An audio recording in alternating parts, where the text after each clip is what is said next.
Shalom jemaat Tuhan dimanapun Anda berada, saya percaya damai sejahtera dan sukacita selalu menyertai saudara. Inilah beberapa informasi Warta Gereja untuk minggu ini. Untuk sementara kegiatan gereja dilaksanakan secara daring, namun bagi Bapak Ibu yang memiliki pergumulan dan rindu untuk didoakan, dapat menghubungi nomor admin gereja yang tertera di layar Anda. Doa sepakat untuk saling menguatkan setiap hari Senin sampai dengan Sabtu pukul 19 atau pukul 7 malam melalui Zoom. Link dapat minta ke admin gereja. Bagi jemaat yang positif COVID dan membutuhkan obat bisa menghubungi Saudari Ayu di nomor 0811 3328 884. Obat disediakan oleh 5 O'Clock Generation. Persembahan dan perpuluhan dapat dikirim ke rekening kas gereja di BCA nomor 196 977 7779 atas nama GBI Betani Blora. Hati yang gembira adalah obat, namun semangat yang patah dapat mengeringkan tulang. Tetap semangat, stay safe, stay healthy. Shalom, Tuhan Yesus memberkati.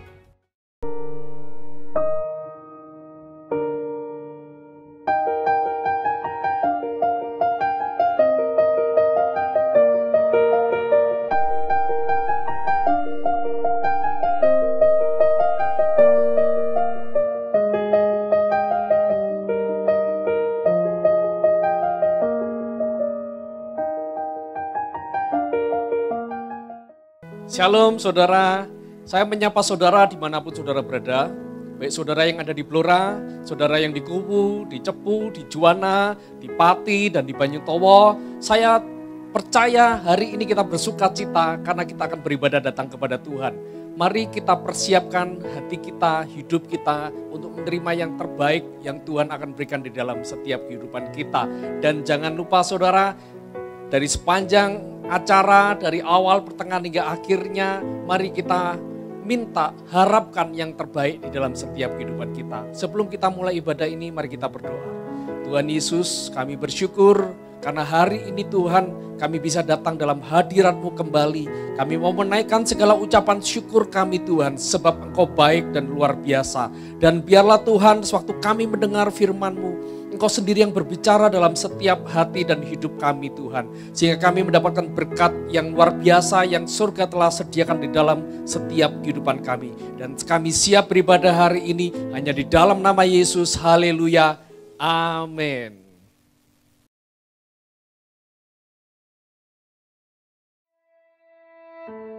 Inilah gereja yang kulihat. Gereja yang dibangun di atas dasar Yesus Kristus sebagai batu penjuru dan gembala agung. Yang altarnya selalu penuh dengan orang-orang yang bertobat dan hatinya haus dan lapar akan Roh Kudus. Yang menaikkan pujian dan penyembahan dengan penuh cinta karena karyanya di atas kayu salib yang sempurna. Inilah gereja yang kulihat. Gereja yang menjadi rumah doa dan pemulihan bagi suku-suku bangsa dan bahasa. Rumah tempat kita semua bersatu hati, tumbuh bersama sampai serupa Kristus dan memenangkan jiwa.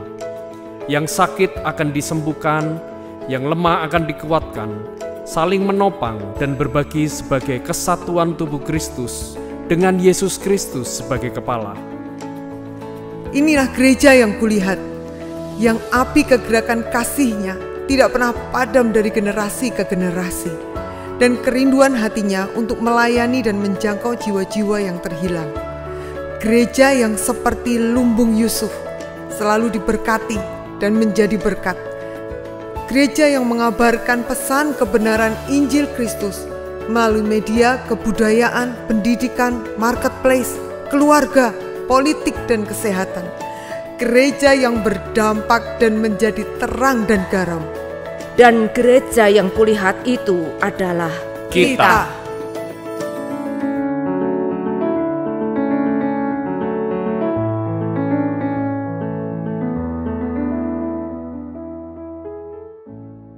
Mari jemaat Tuhan, kita mau siapkan hati kita mau muliakan Allah Dia, agungkan Allah kita. Haleluya. Kita mau ubah tempat ini jadi lantai dansanya Tuhan. Kita mau nari, kita mau lompat, muliakan Dia. Haleluya.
pembebas, penebus pembebas kita. Haleluya, praise the Lord.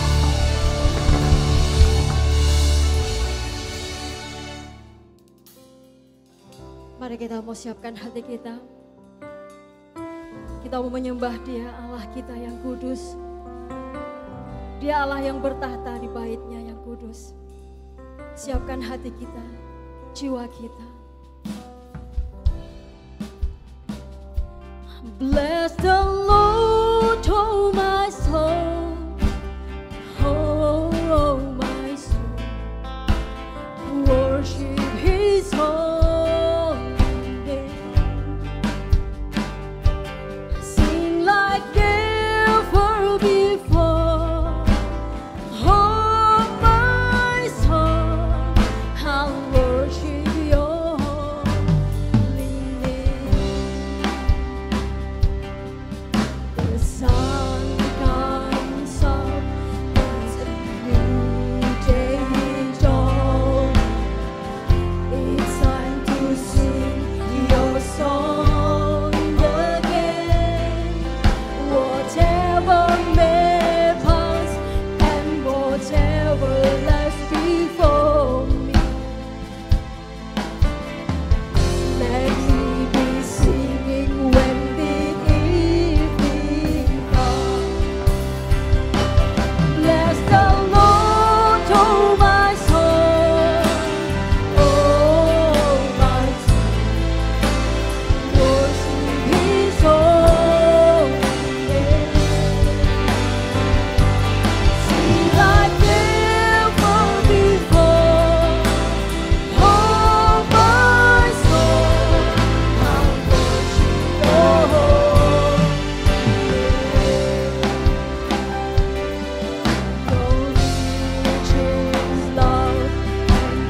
akan ku balas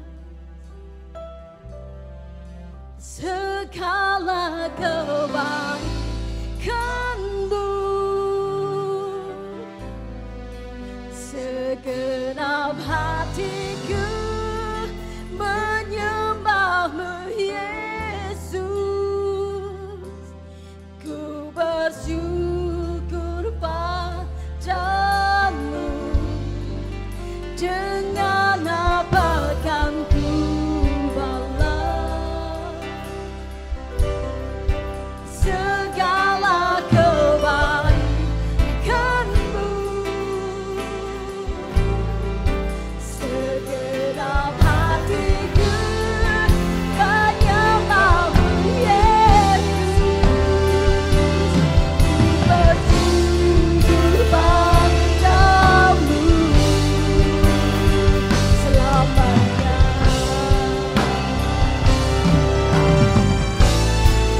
Dengan apa kan ku balas, oh Yesus, segala kebaikan-Mu.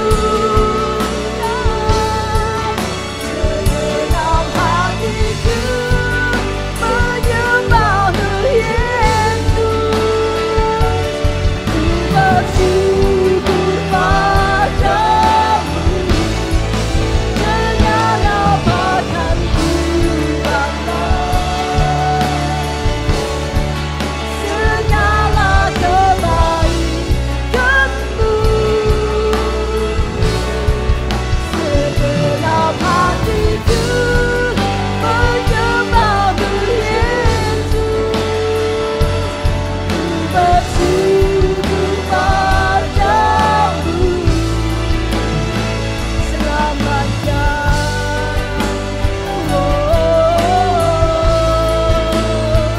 Selamanya.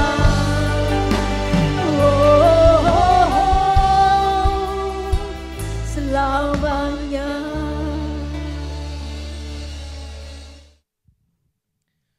Puji Tuhan, Bapak Ibu Saudara sekalian.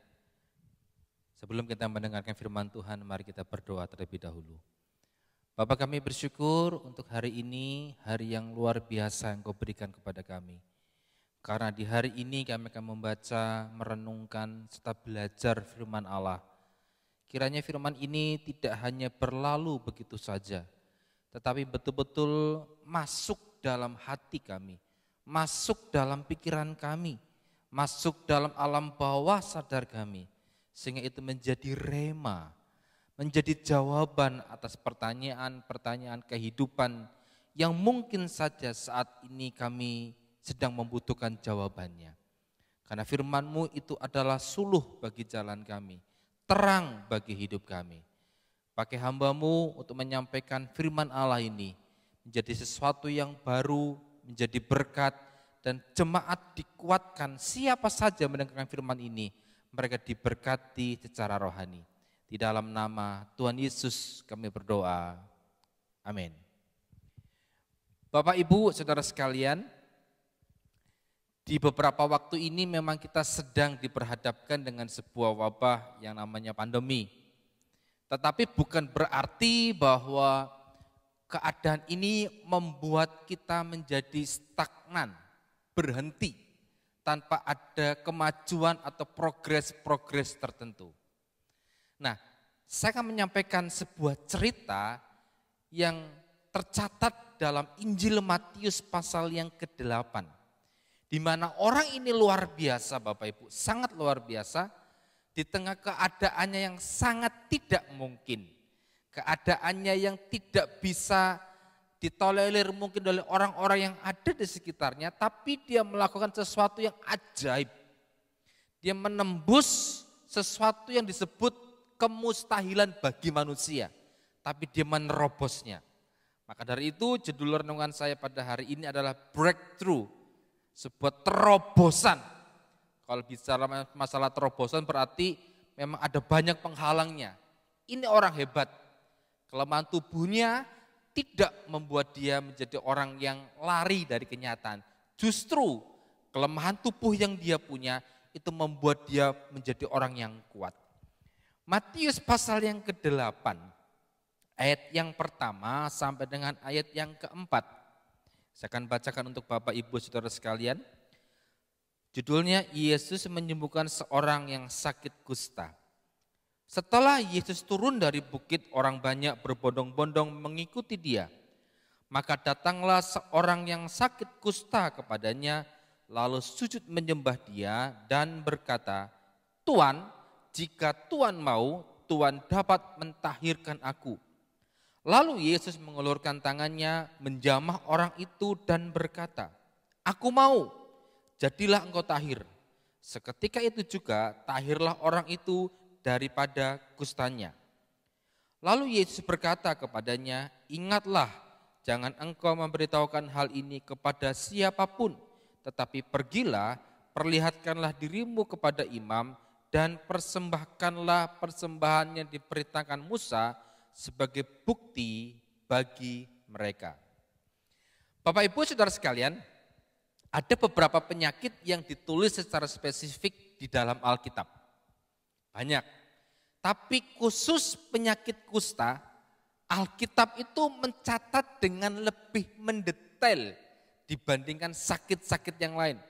Itu dalam kitab Imamat pasal yang ke-13 dan 14 itu sebuah pasal yang menggambarkan bagaimana orang yang kena kusta, apa yang harus dilakukan oleh orang tersebut dan orang-orang yang ada di sekitarnya.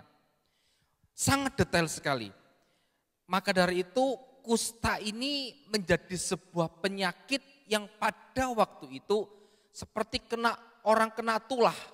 Kalau seseorang kena kusta, otomatis dia bersalah, dia dianggap melakukan sebuah pelanggaran atau sebuah dosa yang tidak bisa diampuni.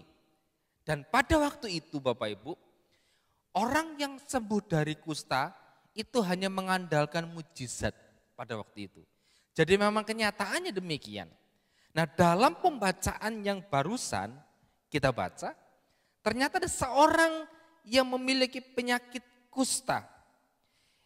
Yesus itu datang dengan diiringi oleh banyak orang, ayat yang pertama bilang, dan banyak orang berbondong-bondong mengikut dia. Jelas di sini, ini adalah peristiwa setelah Yesus mengajar di bukit gitu ya. Jadi Yesus pergi, di situ ada banyak sekali orang, di situ banyak sekali orang yang mengikut dia. Nah, kenapa saya bilang orang ini itu sesuatu yang berbeda, mengalami breakthrough, karena peraturan-peraturan dalam perjanjian lama mengenai orang kusta itu yang pertama begini.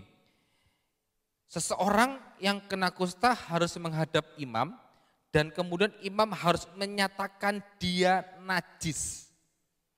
Najis.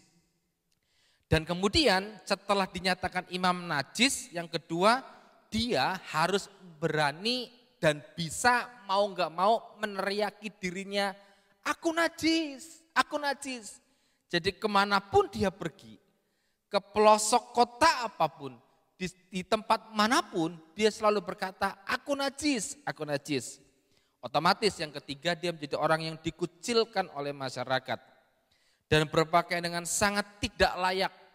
Ada seperti semacam jubah khusus bagi mereka yang berpenyakit kusta. Jadi dari jauh tuh orang bisa ngelihat, oh ini kena kusta nih. Jadi begitu peraturannya.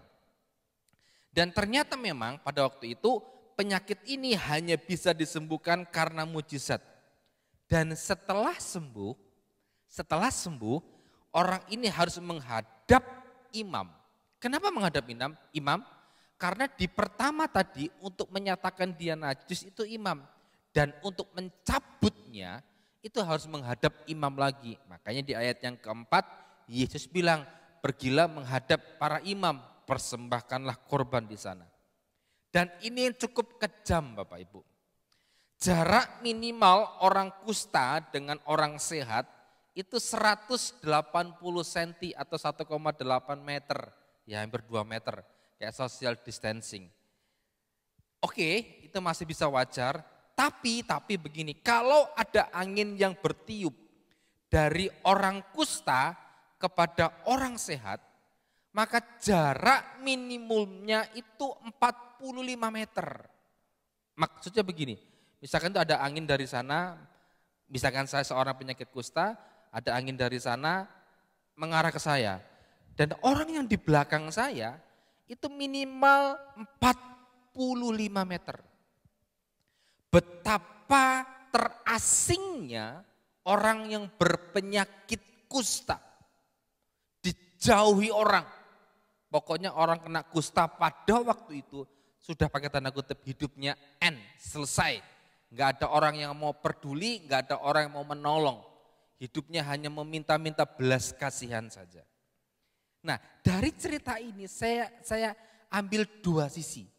Dari sisi Yesus melakukan sesuatu yang di luar peraturan-peraturan tadi. Yesus melanggar pakai tanda kutip semua peraturan-peraturan yang Taurat catat tentang orang kusta. Kok melanggar? Perhatikan begini, ayat yang kedua. Maka datanglah seorang yang sakit kepadanya, lalu sujud menyembah dia dan berkata, Tuan, jika Tuan mau, Tuan dapat mentahirkan aku. Ayat 3, lalu Yesus mengulurkan tangannya, menjamah orang itu dan berkata, aku mau, jadilah engkau tahir. Seketika itu juga tahirlah orang itu daripada kustanya. Lihat, kalau orang lain itu menjauh dari orang kusta, tapi Yesus tidak. Dia datang, dia menjamah, dia memegang orang kusta itu. Wow, ini sesuatu yang di luar kebiasaan. Bahwa ternyata memang Yesus sanggup melakukan segala sesuatu yang menurut aturan manusia itu disebut sebagai yang tidak mungkin. Allah bisa melakukannya. Banyak sekali cerita-cerita dalam Alkitab yang dimana Yesus itu sepertinya menerobos peraturan-peraturan yang pada waktu itu dibuat. Contohnya menyembuhkan orang sakit pada hari Sabat dan banyak hal yang lain lagi. Makan dengan seorang pemungut cukai dan banyak hal-hal yang lain lagi. Kenapa? Ini memberikan kepada kita sebuah gambaran penting bahwa Yesus adalah seorang penerobos sejati. Apa yang saudara mungkin saat ini berkata, enggak mungkin Pak, serius. Orang enggak bisa nolong saya, pemerintah enggak bisa tolong saya, siapapun enggak bisa tolong saya. Saya enggak tahu harus berkata apa lagi dan minta tolong kepada siapa lagi. Saudara-saudara semuanya, teman-teman saya, tetangga kanan kiri, mungkin sudah pernah menolong saya, tapi saya masih keadaan semacam ini. Saya beritahu kepada saudara kabar gembiranya, dan ini sebuah pengingat bagi kita, Yesus sanggup melakukannya. Bahkan sesuatu yang tidak mungkin, ini orang kusta, menurut mereka bilang nggak bisa, didekati nggak bisa. Yesus enggak cuma sekedar didekati, dia menjamah, dia memegang. Dalam bahasa aslinya betul menyentuh bagiannya. Jadilah sembuh. Wow. Segitu mudahnya Allah menyatakan mujizat dan kehendaknya. Yesus hanya perlu satu kali saja menyentuh orang ini dan orang itu menjadi sembuh. Yesus hanya perlu satu kali saja menyentuh sesuatu yang menjadi pergumulan saudara. Mungkin saudara saat ini sedang sakit, terbaring di rumah sakit, terbaring di rumah, atau yang sedang mengalami isoman di tempat masing-masing. Orang menjauhi saudara karena COVID-19 yang saudara terima. Jangan pernah takut. Jangan pernah bimbang. Yesus sang penerobos itu hanya perlu satu sentuhan saja. Maka segala yang menjadi pergumulan saudara bisa disembuhkan Tuhan. Bisa mengalami perubahan total dan bisa menghadapi sesuatu yang berat bagi kita, Allah sanggup melakukannya bagi kita. Jangan pernah meragukan kuasanya, pribadinya, dan apa yang bisa Dia lakukan bagi kita. Pertanyaan kedua begini, apakah Yesus pakai tanda kutip seperti mengumbar mujizat? Ternyata begini, Yesus berkuasa, Yesus luar biasa, Dia seorang breakthrough sejati, penerobos sejati, tapi dari sisi sikusta juga ada hal yang menjadi titik poin kenapa Yesus mau melakukannya. Mari kita lihat bersama. Mundur pada ayat yang pertama.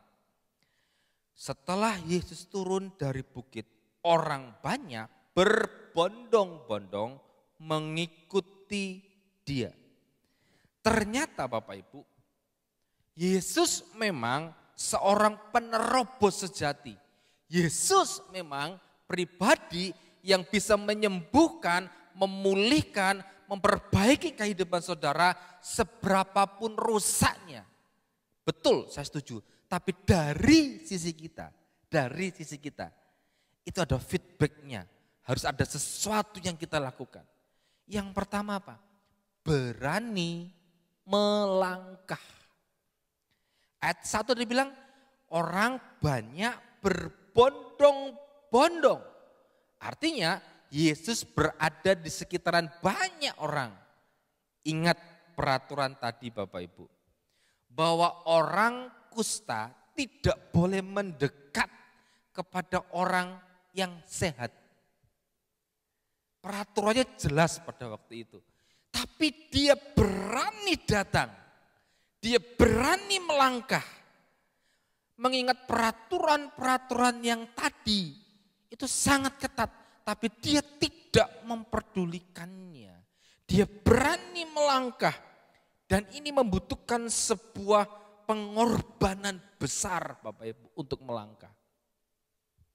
Kadang-kadang ada banyak masukan-masukan yang saudara mungkin telah dengar dari orang lain. Yang masukan-masukan itu bukan membuat saudara terbangun imannya, tapi kemudian menjadi mati. Karena sudahlah memang kamu tuh begitu, ini masa susah. Sudah gak usah bikin apa-apa, syukuri aja keadaanmu. Sudah gak usah mikir banyak-banyak, ini masa pandemi. Susah sudah menjadi kebiasaan kita, sudah menjadi bagian dari kita, sudah. Jadi nasihat itu seakan-akan baik, tapi melemahkan. Sehingga orang itu tidak berani melangkah apa-apa. Ada banyak kesaksian yang pernah saya dengarkan dan saya alami tentang bagaimana itu melangkah. Beberapa tahun yang lalu saya pernah kesaksian juga. Ketika Tuhan memberikan kepada sebuah gambaran sederhana. Kamu akan berada di sebuah tempat yang nantinya membuat kamu bisa lebih berpikir, lebih dewasa dan lebih menghadapi sesuatu kenyataan yang lebih kuat. Saya tidak tahu Paulus tempat itu. Tapi yang jelas ketika Tuhan berkata, melangkahlah sekarang. Saya berani melangkah. Bahkan ketika saya melangkah dari tempat saya yang lama, orang berkata, oh bodoh. Oh kamu ini gak bisa mikir jauh. Emosimu masih labil. Saya sempat protes, Tuhan aku ini sudah melangkah. Seperti yang Tuhan mau, memang Tuhan nyuruh saya untuk melakukan sesuatu hal. Dan saya lakukan, orang mencibir saya. Dan ketika hal itu terjadi Bapak Ibu. Jujur, ini iman tuh kayak serut melorot begitu. Tapi ketika saya kembali membaca dan mengingat kisah ini. Memang orang-orang yang berani melangkah adalah orang-orang yang tidak mudah, banyak tantangan. Jadi kalau hari ini saudara sedang diperhadapkan sesuatu hal, bingung apa yang harus saudara lakukan, minta hikmat dari Allah. Allah sanggup melakukan banyak perkara. Dan setelah saudara minta hikmat dari Tuhan, melangkahlah. Ada seorang hamba Tuhan pernah bilang kepada saya begini, hidupmu itu ditentukan oleh Tuhan, setuju. Tapi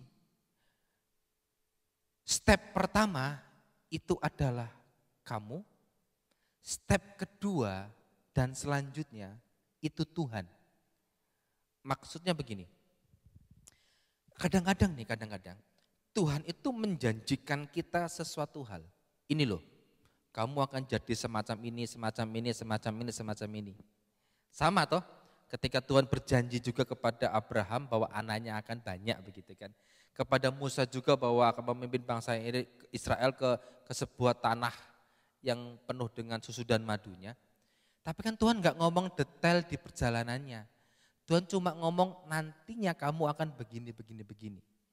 Nah, lalu apa yang terjadi adalah ketika dia mengiyakan janji Allah, dia menerima janji Allah itu, dan setelah menerima janji Allah itu, dia melangkah satu kali tek. Dari kita, bukan dari orang lain, dari kita melangkah, melangkah. Step pertama is you, second step is God. Langkah pertama kita memutuskan, kita bergumul dengan Tuhan, kemudian kita melangkah, dan ketika melangkah, step berikutnya, itu Tuhan akan tunjukkan apa yang harus dilakukan. Satu demi satu, satu demi satu, satu demi satu, sampai pada akhirnya kita mencapai destiny yang Tuhan mau. Sampai pada akhirnya kita mencapai apa yang Tuhan mau. Tapi keberanian kita untuk melangkah di tengah orang berkata, enggak mungkin, enggak bisa. Tapi saudara berani melangkah, maka kehidupan breakthrough, terobosan itu akan saudara terima. Kesalahan utama kita adalah apa? Kita terlalu melihat apa yang terjadi hari ini. Kita tidak bisa melihat secara utuh tentang masa depan yang Tuhan berikan. Ketika Tuhan berkata kepada Musa, menyeberanglah laut Tebrau, membelah laut. Sebuah cerita menggambarkan begini, Musa itu melangkah dulu Bapak Ibu. Dia jalan dulu ke laut. Kemudian terus berjalan, sampai pada akhirnya seleher, baru setelah itu Tuhan itu membelah laut. Wow. Itu tidak tercatat dalam Alkitab, tapi pernah tercatat dalam sebuah cerita dari tradisi Yahudi. Itu terbelah. Setelah apa? Setelah Musa jalan dulu. Ketika tiba waktunya, Tuhan buka jalan, laut itu terbelah. Dan Israel bisa menyeberang laut itu. Wow. Keberanian kita untuk melangkah itu menentukan hasil. Tapi kalau tidak mau melangkah, hasilnya adalah ketakutan. Bicara masalah ketakutan Bapak Ibu. Ketakutan timbul itu karena pola pikir yang tidak lengkap, tidak tahu, atau pola pikir yang salah. Maka dari itu perlu sebuah pemahaman yang lengkap tentang rencana Allah, tentang sesuatu hal. Jangan sepelekan ketakutan. Ketakutan hari-hari ini ditebarkan oleh iblis masuk dalam pikiran kita. Ketakutan ditebarkan oleh iblis masuk dalam hati kita. Dengan berkata, ini zaman susah. Sudah, kalau kita susah ya wajar. Lah wong dunianya juga sedang susah. Ya pasti juga ikut susah. Padahal Alkitab dengan jelas memberikan kepada kita sebuah janji. Bahwa kita akan menjadi kepala dan tidak menjadi ekor. Kita akan berkecukupan bahkan menjadi berkat buat orang lain. Ketakutan juga menjadi sesuatu yang fatal. Kenapa? Karena ketika orang takut, dia gelap mata. Ada orang yang takut dan kemudian harus bunuh diri. Takut nantinya kalau terjadi begini bagaimana. Takut nantinya kalau saya ngalami ini nantinya bagaimana. Padahal itu belum terjadi. Ketakutan itulah yang membuat orang-orang menjadi tidak pernah tahu dan tidak pernah sadar bahwa Tuhan selalu beserta kita. Bapak Ibu, ketakutan itu bersifat roh. Dalam 2 Timotius 1 ayat yang ke-7 itu spirit, bentuknya spirit. Bahasa aslinya itu pneuma delias. Kata ketakutan ini, roh ketakutan ini mengandung 2 tujuan. Yang pertama menjadikan dia pengecut. Yang kedua menjadikan dia seorang budak. Jadi ketika saudara takut, saudara sedang diperbudak. Oleh siapa? Oleh setan. Kembali kepada firman. Jangan pernah takut. Tangan Tuhan menopang kita. Tangan Tuhan menopang kita. Melangkahlah bersama dengan Allah. Jangan pernah takut. Ketika saya mempersiapkan khotbah ini Bapak Ibu, saya menemukan sebuah catatan. Catatan ini kalau nggak salah saya tulis itu di tahun 2014. Ini dia. 2014, sekarang 2021 ya. Lumayan, hampir 7 tahunan begitu. Saya cuma nggak tahu bulannya apa. Di tahun 2014 ini saya mencatat 5 visi saya. Dari 5 visi saya, itu 3 tergenapi. Dari 3 ini ada 1 yang ketika saya membaca kaget. Bang, tulisannya begini, yang 1 item ini. Saya akan terlibat dalam proyek misi dan KKR di berbagai tempat. Saya kaget, itu saya tulis di 2014 Bapak Ibu. Hal itu tergenapi ketika saya bergabung di Blora. Gereja ini gereja misi yang memberkati banyak anak-anak muda, banyak orang-orang Kristen di NTT dan banyak orang-orang yang bukan Kristen juga. Terlibat dalam berbagai macam KKR di beberapa tempat, walaupun mungkin belum seberapa sering dengan teman-teman yang lain. Tapi bergerak dalam dunia misi. Ketika saya membaca ini saya kaget. Loh, kenapa ini terjadi? Yes, kuncinya begini, step by step. Jalan 1 langkah, 1 langkah, 1 langkah, 1 langkah. Sampai pada akhirnya semua yang menjadi rencana Allah tergenapi. Jangan pernah takut.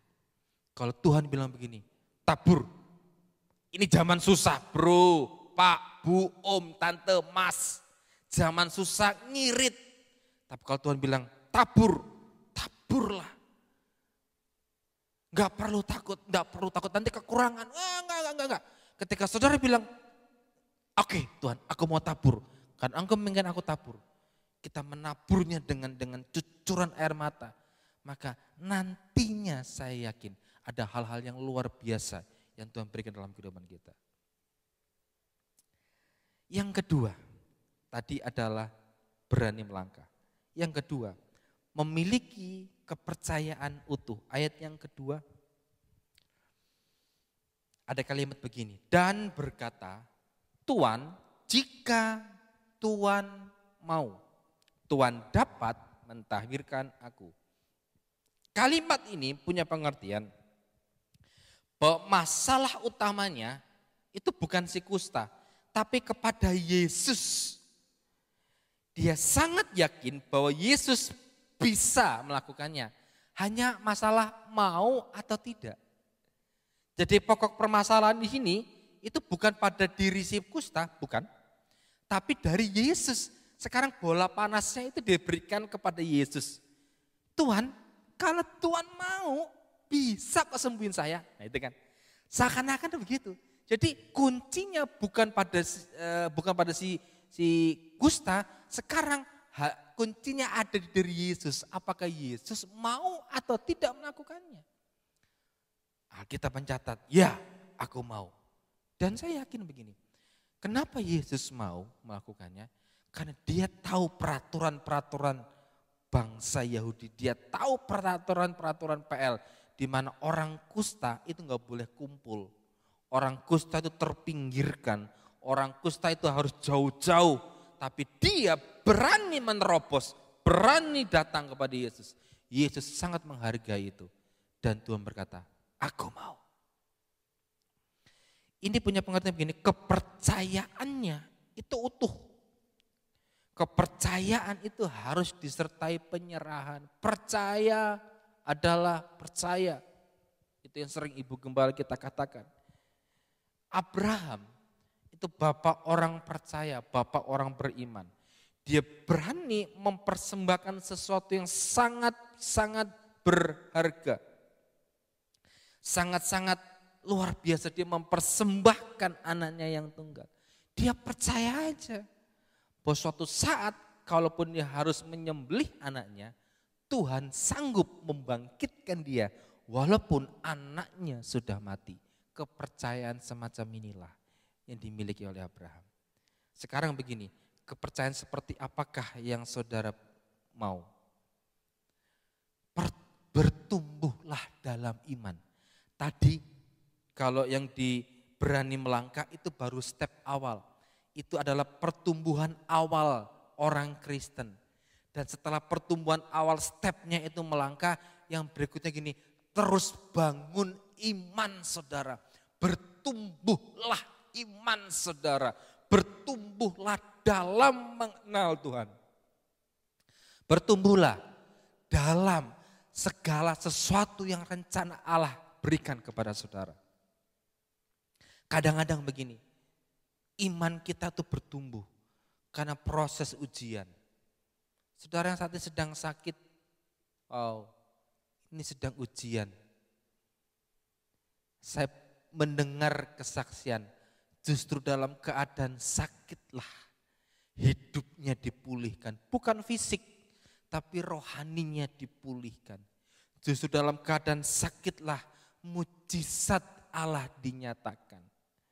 Justru dalam keadaan yang terpuruklah di situ tangan Tuhan itu terulur bagi mereka. Jadi dalam setiap proses kehidupan kita, kalau saudara sedang mengalami ujian-ujian, ini adalah tahapan di mana saudara bertumbuh di dalam iman. Bertumbuh terus di dalam iman. Dan iman juga bertumbuh ketika saudara menghadapi kehidupan di padang gurun. Situasinya sulit, seakan-akan tidak ada mujizat. Tapi saya beritahu Bapak Ibu, mujizat terbesar yang dialami oleh orang Israel yang dicatat oleh Alkitab adalah ketika mereka berada di padang gurun selama 40 tahun. Wow. Bertumbuhlah dalam iman. Punyailah iman yang terus menerus. Iman yang bertumbuh. Sudah Tuhan, kalau Tuhan mau, Tuhan bisa kok. Kita berkata kepada Tuhan, Tuhan aku sudah melangkah. Aku sudah melakukan sesuatu yang menjadi bagianku. Sekarang Tuhan, Engkau bisa melakukannya. Aku hanya percaya sepenuhnya kepada Allah. Dan ketika saudara memiliki kepercayaan yang utuh semacam itu, saya yakin dengan pasti mujizat dan kuasa Allah dinyatakan bagi saudara. Berani melangkah, punyailah iman atau kepercayaan yang utuh. Apa yang menghalangi saudara sekarang untuk maju? Apakah pendidikan saudara, keuangan, pengalaman, dan lain sebagainya? Orang bilang, kalau aku melakukan ini nanti begitu. Orang bilang kalau saya melakukan ini nanti orang berkata apa. Padahal itu kehendak Tuhan. Pilihan itu ada di diri kita sekarang. Belajar untuk mempercayai Allah. Itulah pertumbuhan rohani kekristenan hari-hari ini. Saudara yang sedang susah ekonominya, percayalah Allah sanggup mencukupi segala kebutuhan saudara. Bahkan jauh lebih besar dari apa yang saudara pikirkan. Yang timbul dalam hati disediakan Allah bagi saudara. Bahkan saudara yang sakit, percayalah juga bahwa di dalam sakitmu ada kuasa Allah. Ada iman yang bertumbuh, ada pemulihan. Tapi sebelum itu terjadi, melangkahlah dengan hati. Melangkah untuk apa? Percaya bahwa Allah sanggup melakukan segala sesuatu dalam kehidupan kita. Amin. Mari kita berdoa. Kami bersyukur Tuhan untuk hari ini. Belajar dari seorang yang kusta, di mana orang ini begitu luar biasa. Peraturan itu tidak membelenggu dia untuk bertemu dengan Yesus. Kalau peraturan berkata orang kusta harus jauh, tapi dia berani menerobos di tengah-tengah banyaknya orang yang berbondong-bondong mengikut Yesus. Ini sebuah langkah iman yang luar biasa. Tuhan, mau berdoa, semua kami diberikan hikmat oleh Tuhan, diberikan sesuatu yang dari Allah untuk berani melangkah apa yang Tuhan tunjukkan untuk kami lakukan. Sekalipun mungkin orang berkata sebaliknya, mungkin orang berkata tidak mungkin, tidak bisa, tidak mampu. Tapi kalau kami melangkah bersama Tuhan, melakukan apa yang Tuhan mau, kami percaya kami dimampukan untuk melakukannya. Berkati umat-Mu Tuhan, berkati umat-Mu. Kami berdoa di dalam nama Tuhan Yesus, bagi siapa saja yang hari ini sakit secara fisik, yang mungkin terbaring di rumah sakit atau di rumah atau apapun sakitnya, yang mengalami COVID-19 maupun penyakit-penyakit yang lain. Kami punya Allah yang besar. Kami perkatakan perkataan iman, jadilah engkau sembuh karena Tuhan Yesus mau menyembuhkan. Terima kasih ya Tuhan, terima kasih. Kami bersyukur, kami juga berdoa Tuhan, nyerahkan persembahan yang akan kami lakukan ke dalam tangan-Mu. Kami mengangkat persembahan ini, kiranya apa yang kami tabur itu bukan karena kami orang kaya, bukan juga karena Tuhan butuh uang kami, bukan. Kami memberi persembahan, kami menabur ini, itu karena kami mencintai Tuhan. Terimalah persembahan ini menjadi dupa yang harum di hadapan. Terima kasih ya Aba, dan kami percaya ketika kami menabur tepat seperti yang Tuhan mau, maka Engkau tidak akan pernah tutup mata atas semuanya itu. Terima kasih Bapak, kami bersyukur untuk hari ini. Sebentar kami akan mengakhiri ibadah ini. Kami mengangkat tangan dan hati kami untuk kami menerima berkat-berkat dari Tuhan. Kiranya kasih karunia, damai sejahtera, dan sukacita dari Allah Bapa, Putra, dan Roh Kudus menaungi kehidupanmu hari ini dan sampai selama-lamanya. Engkau akan seperti tanaman yang berada di tepi aliran air yang senantiasa berbuah. Apapun yang engkau lakukan, Tuhan membuatnya berhasil. Diberkatilah keluargamu, diberkatilah pekerjaanmu, diberkatilah isi rumah tanggamu. Apapun yang engkau lakukan, disertai Tuhan dan dibuat Tuhan berhasil. Nikmatilah dalam minggu-minggu ini dan di minggu-minggu yang akan datang, engkau akan mengalami terobosan baru. Terima berkat ini di dalam nama Tuhan Yesus Kristus kami berdoa. Amin. Puji Tuhan, Shalom, selamat hari Minggu, Tuhan Yesus memberkati.